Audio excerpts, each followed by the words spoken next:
In my first year of business, it was the most difficult closing my first deal. Once I done that, everything became, this is when I learned anything that you do, the first step is always the hardest.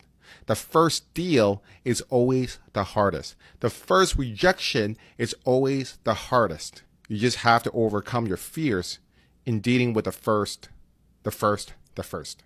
Now, I want to talk to you about my first deal, my favorite deal of them all. It was a $2 million sale in 2010. I was 24 years old.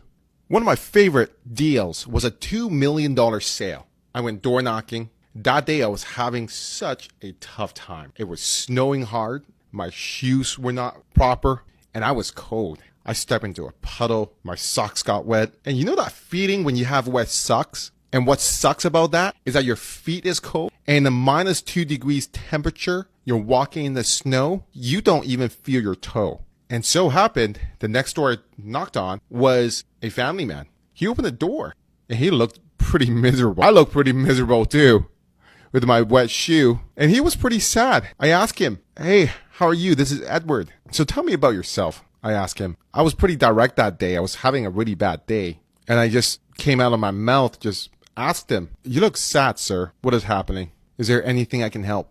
Well, it's strange. Usually when people are really angry, they close the door on me. When people are scared and fearful, they don't open the door. When people are sad, they stay in and not open the door. If they're happy to open the door, they want to chat about different things. But this gentleman was a little bit different. He was highly, very miserable.